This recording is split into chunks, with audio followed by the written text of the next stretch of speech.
ಪ್ರಪಂಚದಲ್ಲಿ ಇರುವ ಲೋಕ ಉಪದ್ರವಗಳ ಮೇಲೆ ನೀನು ಸವಾಲಾಗಕ್ಕೆ ದೇವರು ನಿನ್ನನ್ನು ಆರಿಸಿಕೊಂಡನು.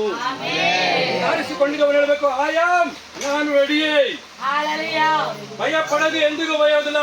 ಅತ್ತೆ ಹೇಳ್ತಾರೆ, ಒಂದು ಗಾದೆ ಹೇಳ್ತಾರೆ, ಸಿರ್ ದಿಯಾ ತುಗೆ झुकाएगा नहीं, सिर कटाएगा नहीं, जरेगा नहीं. ನಾವು ಆತನನ್ನು ಕಡೆಗೆ ಬಿಡೋದಿಲ್ಲ.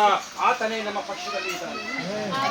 ಆತನು ಆ ದಿನದಿಂದ ಆದಾಮನು ಉಂಟು ಮಾಡಿದ ದಿನದಿಂದಲೂ ಆತನು ಉಂಟು ಮಾಡಿದರೆ ಕಣ್ಣಿಂದಲೂ ಆತನು ಸೃಷ್ಟಿ ಮಾಡಿದನು. ಅದೇ ಸೃಷ್ಟಿನ ಶಿಲುಬೆ ಮೇಲೆ ಪ್ರಾಣ ಬಿಟ್ಟನು. ಅದೇ ಕಣ್ಣು ಇವತ್ತು ದೇವರ ಆತ್ಮ ನಿನ್ನ ಮೇಲೆ ಇದ್ದಾನೆ. ಭಯ ಪಡಬೇಡ. ಆತನ ಮೇಲೆ ನಂಬು. ಆತ ನಿನ್ನನ್ನು ಇಲ್ಲದೆ ಹಾಗೆ ಇರುವ ಹಾಗೆ ಮಾಡುವುದಕ್ಕೆ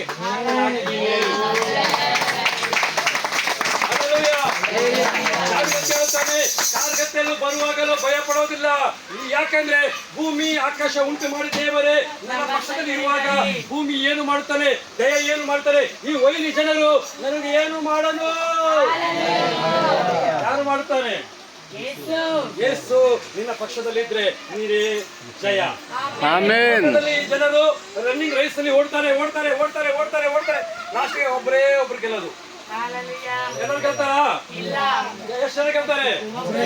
ಸೆಕೆಂಡ್ ಪ್ರೈಸ್, 3 ಪ್ರೈಸ್ 10 ಗಂಟೆ ಓಡ್ತಾರೆ. ಆದ್ರೆ ನೀನು ಎಲ್ಲರೂ ಓಟಲ್ಲಿ ಎಲ್ಲರಿಗೆ ಜಯ ಕೊಡಕ್ಕೆ ಆತನು ಜಯಕಸ್ತನಾಗಿದ್ದಾನೆ.